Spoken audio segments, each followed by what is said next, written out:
Hello and welcome to Narrowboat Lane.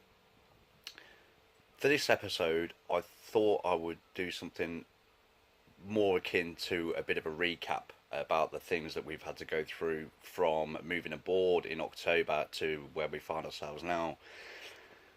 One of the major things that happened when we first bought the boat is that the boat was due for its boat safety certificate. We knew about this when we bought it, and we were assured that it should fly through with no issues. There were a few issues. This video is going to just show you what we had to go through to get that certificate, and it turned out to be an epic battle. Here we are in the whale deck, and it's a beautiful day on this beautiful little wharf that we currently find ourselves moored up in. The BSC started off with a inspection of our gas locker. As you can see, it has front opening doors, which were a major issue for the examiner, as he didn't deem it to be a gas locker with those doors attached. He gave us two options. We could either seal off that by welding a plate over the top and then cut in a hatch on the top so that we could use it as a traditional gas locker, or make the doors airtight. Well, I say airtight so that we could do a smoke test and there wouldn't be smoke coming out. That's the whole point. I've managed to do that by fitting this brace bar across here. Also, it's a bit tricky getting it open now because it's that tight. There we go. I had to attach this bar across the bottom because there was nothing there before, and when we did a smoke test it was just leaking out, and his concerns were that the gas would, if we had a catastrophic gas leak, the gas would fill the whale deck and go through that vent there and into the saloon. Hello, Henry.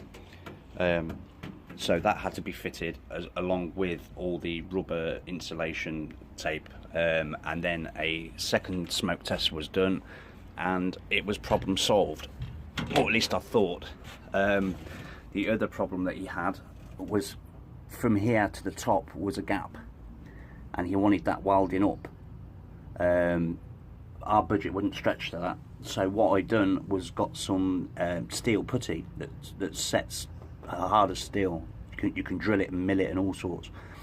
Well, that's what's there now, and that's been painted up, therefore sealing it and turning it into a more traditional gas locker, which he was quite happy with.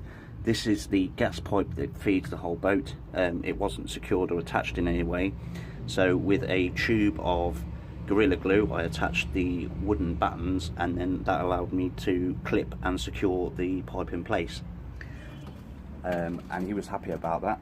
I make it sound like really simple jobs that was easily achievable in a day. In fact, it took me about 2 weeks to get on top of that, with lots of stress and sleepless nights wondering how I was going to do it, but we got there in the end. Coming inside now out of the heat, and it is a scorcher out there today. Second point of call was for him to check, the BSC guy was to check, was firstly the hob and the cooker, making sure all the gas fittings were all secure and correct and in keeping with the requirements. The next thing that he found, which I'm not going to be able to show you too well, but behind there at the back I've had to put in a new gas isolation tap for the cooker. The hob had one already, but he wanted one on the cooker line, which was really not a problem, but another fail. So that was another little job that we had to get done. Otherwise, other than that, in here he was quite happy, electrics wise and everything else, no issues whatsoever. So bathroom, again, no issues. It's a boat safety certificate. There's not a lot you're going to happen to you in here other than electrics, but they were all deemed to be good. And then he moved through to the bedroom. This boiler is what he did his leak test for the gas on. The first time he did it, the exam, we passed on the drop test. There was no leaks whatsoever. Fantastic. So I thought. Also, I can't show you, but behind this set of drawers there is a copper gas pipe that goes along and across the floor. That wasn't secured, so all I had to do was to put some pipe fixings just to hold the pipe in place and give it some support. That wasn't an issue, so that got us through to the engine room. Now,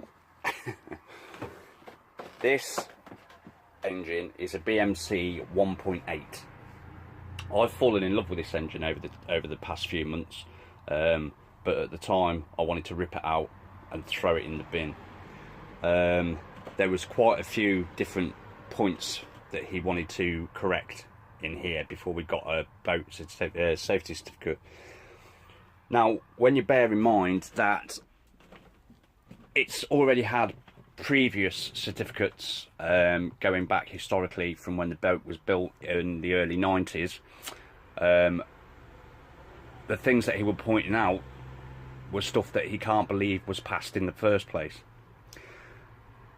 Starting with the electrics, underneath this step is like another cut-off point, another isolation switch that had to be attached to the wall, which I've done.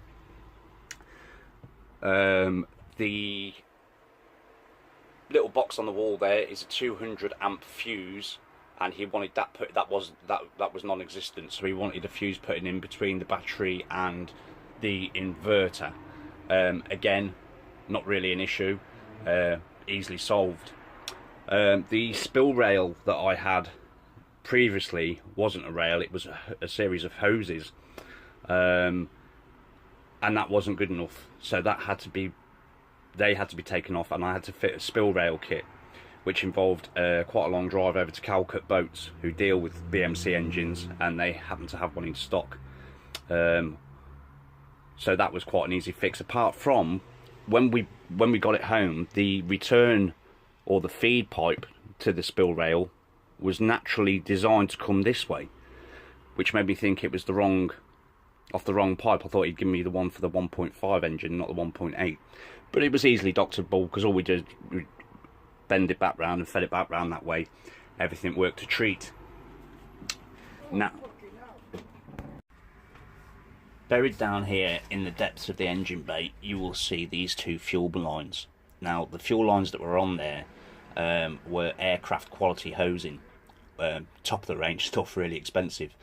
But because they didn't have the number visible for the pipe work on it, they had to be removed, binned, and this rubber hosing had to be put in place. The chaps that I spoke to at Calcut said it was a real shame, because the quality of the hosing that I was throwing away meant that I was replacing with inferior quality hosing, which sounds strange to me, but there we go. The next issue I had was at the end, the connection points were a really strange size. So a friend of mine came down and had a look and managed to find a guy who could create these couplings for me, but it was an absolute mission, and it took us easily over the week to find them, to get them sorted out. The other thing I forgot to mention was the leisure batteries were not secure, so I had to build like a box frame for them to sit in. They could be clamped down from the top, which meant they weren't going to topple over, or they weren't going to spill effectively. So that was the other issue. Fast forward a couple of weeks now, we've got the BSC guy back. He was happy with everything I'd done. He was really happy about the gas locker that I'd spent a lot of work and time on, which was my major worry, because I seriously considered, because he wasn't happy with it at all the first time. But he was quite happy to see me do a smoke test. He was quite happy with the pipework, the regulator and so forth. So he passed the gas locker, which was a weight off my mind. We then came through and I was showing him the new shut-off valve for the cooker. He was very happy with that. With the new gas work done, he wanted to do another drop test, another leak test, which he'd done, which we failed. Now, I automatically assumed, and incorrectly assumed, that it could only be that new shut-off valve that was leaking, because that was the only thing that we'd changed since the first time when we passed the gas leak test. So a lot of swearing and sweating, tightening up and retightening up bolts that just were rock solid in the first place, and we just could not find that leak. So we were doomed for another fail. Well, it was looking that way.